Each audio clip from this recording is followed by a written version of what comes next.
Hello guys, welcome back to our channel village Vakeel Vasavi. మీరు కనుక village Vakeel Vasavi channel మొట్టమొదటిసారిగా చూస్తున్నట్లయితే వీడియోకి లైక్ చేసి ఛానల్ తప్పకుండా సబ్స్క్రైబ్ చేసుకోండి. సో మన సబ్స్క్రైబర్స్ కోరిక మేరకుగా ప్రీవియస్ వీడియోలో నేను డ్రాఫ్టింగ్స్, ప్లీడింగ్స్ అండ్ కన్వేయన్స్ గురించి ఎక్స్ప్లెయిన్ చేశాను. అట్లనే నెక్స్ట్ వీడియోలో మీకు నేను ప్రొఫెషనల్ ఎథిక్స్ గురించి చెప్తానని చెప్పాను కదా. As I promised earlier, today our video is about professional ethics.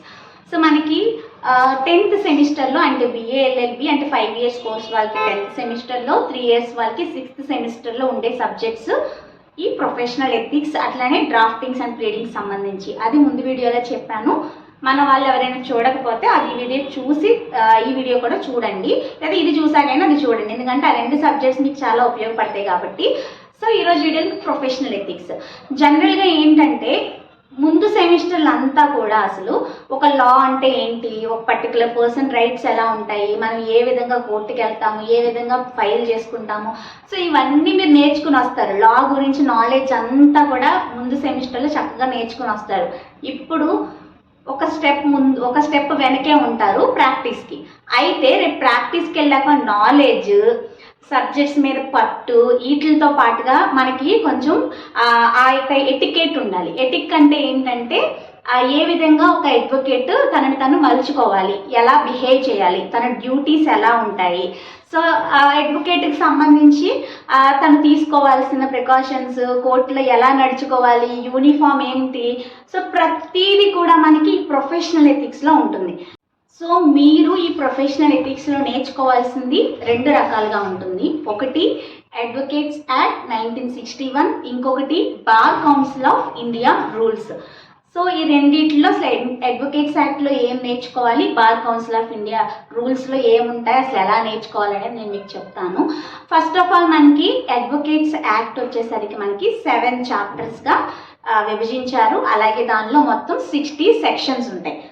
మొత్తం అడ్వకేట్ అంటే ఎవరు, ఒకప్పుడు మనకి అడ్వకేట్స్ అంటే బారిస్టర్స్, సొలిసిటర్స్, అటార్నీస్, ఇట్లా చాలా పేర్లు ఉండే. ఇప్పుడు one and only class advocate. ఇంకా మనం కొంచెం ప్రాక్టికల్గా పర్పస్లో చూస్తే సీనియర్ అడ్వకేట్స్ అని పిలుస్తూ ఉంటాము. అలా అవి సంబంధించిన మ్యాటర్ ఉంటుంది. బార్ కౌన్సిల్ ఆఫ్ ఇండియాలో స్టేట్ బార్ కౌన్సిల్ గురించి మనం ఎలా ఎన్రోల్మెంట్ చేసుకుంటాము, సో ఇట్లా మొత్తం 60 సెక్షన్స్ని ఒక్కొక్క చాప్టర్లో కూడా మనకి అలా ఇచ్చుంటారనమాట. So Bar council of India, so తర్వాత అడ్వకేట్కి సంబంధించి డ్యూటీస్, ఏ విధంగా మనకి అడ్వకేట్ డ్రెస్సింగ్ కానివ్వండి, సో వాళ్ళ రైట్స్ కానివ్వండి, ఇవన్నీ కూడా మనకి ఈ అడ్వకేట్స్ యాక్ట్లో ఉంటుందన్నమాట. అడ్వకేట్ తీసుకోవాల్సిన ప్రికాషన్స్, అలానే ఇప్పుడు అడ్వకేట్గా ఉంటూ వేరే వ్యాపారాలలో వేరే జాబ్స్ చేయకూడదనేవి కానీ, ఇట్లా ఇండియన్ అడ్వకేట్స్, ఈ అడ్వకేట్స్ యాక్ట్లో మనకి మొత్తం కూడా ఈ అడ్వకేట్స్ గురించే మొత్తం వాళ్ళ కాండక్ట్, ఒకవేళ వాళ్ళు ఏదైనా మిస్టేక్ చేస్తే వాళ్ళకి సంబంధించి ఎట్లా మనం చేస్తాం ఏంటి, బార్ కౌన్సిల్ ఆఫ్ ఇండియా తర్వాత అప్పీల్కి స్టేట్ బార్ కౌన్సిల్, సుప్రీంకోర్టు, ఏ విధంగా అప్పీల్కి మనం వెళ్తాము, సో ఇవంతా కూడా మీరు ఇక్కడ నేర్చుకుంటారు. తర్వాత వచ్చేసరికి మీకు bar council of India rules. మీరు కనుక గూగుల్ చేస్తే bar council of India rules ఉంటాయి, అది మీరు డౌన్లోడ్ చేసుకోవాలి. ఓకేనా. మనకి బార్ కౌన్సిల్ ఆఫ్ ఇండియా రూల్స్కి సంబంధించి మొత్తం కూడా మీకు 9 parts ఉంటాయి.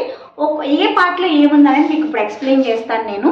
ఫస్ట్ వచ్చేసరికి మీకు bar council of India rules తీసుకున్నట్లయితే Part 1లో అంటే ఒక్కొక్క పార్ట్లో కొన్ని రూల్స్ ఉంటాయి. అయితే 9 partsలో మనకి సిలబస్లో ఏమి ఇచ్చారో చూసుకుని మీరు దాన్ని బట్టి ప్రిపేర్ అవ్వాల్సి ఉంటుంది. Part 1 వచ్చేసరికి మీకు డెఫినేషన్స్, Part 2లో matters relating to the Bar council of India, next Part 3లో certain matters relating to state council, Part 4 rules of legal education. మనకి ఇప్పుడు ఈ రూల్స్ అన్నీ పెడుతున్నారు కదా, బయోమెట్రిక్ అని చెప్పేసి, రెగ్యులర్గా అటెండెన్స్ ఉండాలి, అలానే వేరే ఎంప్లాయ్మెంట్లో ఉంటూ లా చేయకూడదు, ఇలాంటివన్నీ పెడుతున్నారు కదా. అవన్నీ ఎక్కడి నుంచి చేస్తారంటే Part 4 నుంచి. తర్వాత Part 5 నుంచి Part 9 వరకు కూడా అడ్వకేట్స్ డ్యూటీస్ అన్నమాట. జనరల్గా మనకి అడ్వకేట్స్కి డ్యూటీ టువర్డ్స్ కోర్ట్స్, అంటే జడ్జి గారి ప్రకారంగా కంటెంప్ట్ ఆఫ్ కోర్ట్ అంటాం. మనం ఏం పాటించకపోతే కంటెంప్ట్ ఆఫ్ కోర్ట్ అంటాము.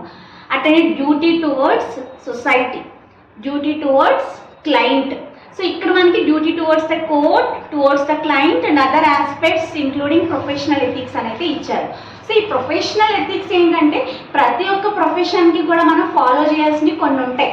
ఆ ఎథిక్స్ అనేది మనం ఫాలో అవ్వకపోతే వేస్ట్. మనకి ఎడ్యుకేషన్ వితౌట్ వాల్యూస్ అనేది ఎలా అయితే వాల్యూలెస్గానే ఉండిపోతుందో, ప్రొఫెషన్లో మనకు ఫాలో అవ్వాల్సిన కొన్ని వాల్యూస్ ఉంటాయి. అదే ప్రొఫెషనల్ ఎథిక్స్ అన్నమాట. ప్రతి ఒక్క ఫీల్డ్కి వాళ్ళ ఎథిక్స్ ఉంటాయి. ఇక్కడ ప్రొఫెషనల్ ఎథిక్స్ మనకి అడ్వకేసీకి సంబంధించి. ఇలా మీకు ఈ పార్ట్ 4 నుంచి 9 వరకు. సో ఇప్పుడు అడ్వకేట్కి ఏంటంటే డ్యూటీస్ అనేది టువర్డ్స్ క్లయింట్స్, వాళ్ళ క్లయింట్స్ ప్రకారంగా న్యాయం చేయాలి, వాళ్ళ యొక్క ఎఫిషియన్సీ అంతా ఉపయోగించాలి. సో ఇవే ఇంకా అవే రాయాలి మీరు. Duty towards society, public bills file చేయడం కానీ ఇలాంటివన్నీ కూడా అడ్వకేట్స్ చేస్తుంటారు. అలాగే డ్యూటీ టువర్డ్స్ కొలీగ్, ఆ కొలీగ్ని మనము రెస్పెక్ట్ ఎంత చేయాలో ఖచ్చితంగా రెస్పెక్ట్ ఇవ్వాలి. మనకి బెంచ్ అండ్ బార్ రిలేషన్స్, ఈ అడ్వకేట్స్ యాక్ట్లో ఈ బెంచ్ అండ్ బార్ రిలేషన్స్ కూడా వస్తాయి. బెంచ్ అంటే మన జడ్జి గారు, బార్ అంటే మన అడ్వకేట్స్. సో అట్లా వాళ్ళ రిలేషన్షిప్స్ ఎట్లా ఉంటాయి, ఈ కోర్టు ముందు ఇతని బాధ్యత ఏంటి, కొలీగ్తో ఎలా ఉండాలి, క్లయింట్తో ఎలా ఉండాలి, సొసైటీ పట్ల ఇతనికి ఎలాంటి బాధ్యతలు ఉన్నాయి, ఇవన్నీ ఆ డ్యూటీస్. మీరు మనల్ని ఎగ్జామ్లో ఏమని అడుగుతారంటే ఎథిక్స్లో duty towards advocates, duty towards client explain చేయమంటారు, డ్యూటీ టువర్డ్స్ సొసైటీ ఎక్స్ప్లెయిన్ చేయమంటారు, డ్యూటీ టువర్డ్స్ కొలీగ్ ఎక్స్ప్లెయిన్ చేయమంటారు. సో అట్లా మీరు ఏం చేయాలంటే దానికి సంబంధించి ఎక్స్ప్లెయిన్ చేయాలన్నమాట. సో ఇలా మీకు అసలు ఈ బార్ కౌన్సిల్ ఆఫ్ ఇండియా రూల్స్లో ఎలా ఉంటాయి, సో అది మీరు డౌన్లోడ్ చేసుకోండి. ప్రొఫెషనల్ ఎథిక్స్ సంబంధించి మనకి అడ్వకేట్స్ యాక్ట్ 1961 మనం ఫాలో అవ్వాలి. ఇచ్చిన సిలబస్ ప్రకారంగా నోట్స్ ప్రిపేర్ చేసుకోవాలి. అయితే నేను ఇంపార్టెంట్ కేసెస్ కూడా మీకు అయితే కొన్ని చెప్తాను.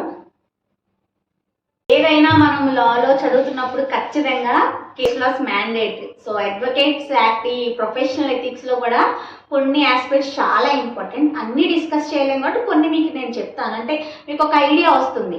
సో ఏంటంటే మనకి అడ్వకేట్స్కి స్ట్రైక్ చేసే హక్కు ఉందా, అడ్వకేట్స్కి లీన్ రైట్ ఉందా. లీన్ రైట్ అంటే ఏంటి, మనకి వేరే వాటిల్లో ఎక్కడ మన పేపర్స్ ఏదన్నా పెట్టి ఏదైనా అప్పు తెచ్చినా ఏం తెచ్చినా అప్పు తీర్చే వరకు కూడా అవి వాళ్ళ దగ్గర అట్టి పెట్టుకునే హక్కును మనం లీన్ రైట్ అంటాం. అందులో specific lean right, particular lean right, general specific అలా ఉంటుంది, జనరల్ పర్టికులర్ అట్లా. మరి అడ్వకేట్ ఉంటుందా, దీనికి ఆన్సర్ చేస్తూ సుప్రీంకోర్టు మనకి ఒక జడ్జిమెంట్ కూడా ఇవ్వడం అనేది జరిగింది. సో అది ఆ యొక్క కేసు ఏంటంటే R D Saxena. Okay, R D Saxena versus Balram Prasad Sharma.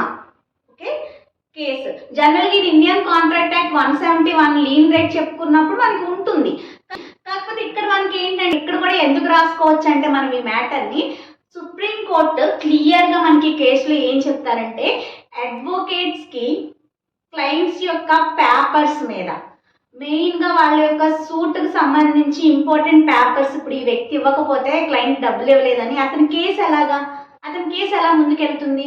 So lean rate అనేది గూడ్స్ మీద కన్సిడర్, అంటే ఇక్కడ ఈ పేపర్స్ని గూడ్స్గా అడ్వకేట్స్ సంబంధించి కన్సిడర్ చేయట్లేదు కాబట్టి అడ్వకేట్స్కి క్లయింట్స్ యొక్క మెయిన్ పేపర్స్ ఏవైతే ఉంటాయో వాటి మీద అయితే కనుక లీన్ రైట్ అనేది లేదు.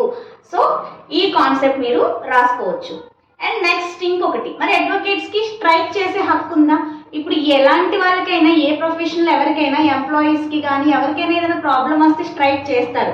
మరి అలాంటి బెనిఫిట్ అడ్వకేట్స్కి ఉందా అంటే దీనికి కూడా ఆన్సర్ నో. సో దీనికి సంబంధించి కూడా మనకి land mark case Harish Uppal versus union of India, ఇది 2002 అన్నమాట. సో దీనిలో కూడా సుప్రీంకోర్టు అడ్వకేట్స్కి ఈ బాయ్కట్స్, ఈ స్ట్రైక్స్, మరి బాయ్కట్ చేస్తూ ఉంటారు కదా అంటే ఎంతవరకు అంటే అవి కొన్ని ఆస్పెక్ట్స్ వరకు. In general right to strike అనేది అడ్వకేట్స్కి లేదు. ఓకేనా, రైట్ టు స్ట్రైక్ కానీ అట్లాగే ఇప్పుడు ఎందుకు మనకి అసలు ఇది ఎందుకు లేదు, ఎందుకు రైట్ టు స్ట్రైక్ లేదంటే జస్టిస్ డాక్టర్స్, అడ్వకేట్స్ స్ట్రైక్స్ చేసేసి ఇవి చేస్తూ ఉంటే వాళ్ళకి ఎట్లా పేషెంట్స్ డెత్స్ వస్తాయి కాబట్టి డాక్టర్స్ చేసిన వాళ్ళకి ఒక రూల్ ఏంటంటే ఎమర్జెన్సీ కేసెస్ చూస్తారు. మరి అడ్వకేట్స్ చేస్తే అసలు వీళ్ళు ఏ కేసులు చూడరు కదా, అందుకోసంగా మనకి స్ట్రైక్ అనే మాట లేదు. ఎందుకంటే జస్టిస్ ఇంపార్టెంట్. మీరంతా స్ట్రైక్స్ చేస్తూ ఉంటే న్యాయం ఎవరు చేస్తారు చెప్పండి. కాబట్టి అడ్వకేట్స్కి రైట్ టు స్ట్రైక్ అనేది లేదు. బాయ్కట్స్ చేస్తూ ఉంటారు అప్పుడప్పుడు, ఎంతవరకు అంత అది జనరల్గా లా ప్రకారంగా కూడా చేయకూడదు అనమాట. So this is as per supreme court of India. So ఈ విధంగా మీరు అడ్వకేట్స్ యాక్ట్కి సంబంధించి bar council of India rules ఈ రెండింటిని బ్యాలెన్స్ చేస్తూ ఎథిక్స్ అనేది ప్రిపేర్ అవ్వాల్సి ఉంటుంది as per your syllabus along with case laws. So ఈ విధంగా మీరు ప్రిపేర్ అయితే మీకు ఈ యొక్క సబ్జెక్ట్ కూడా చాలా ఈజీగా మీరు రాయగలుగుతారు. సో మీకు అర్థమైందని అనుకుంటున్నాను.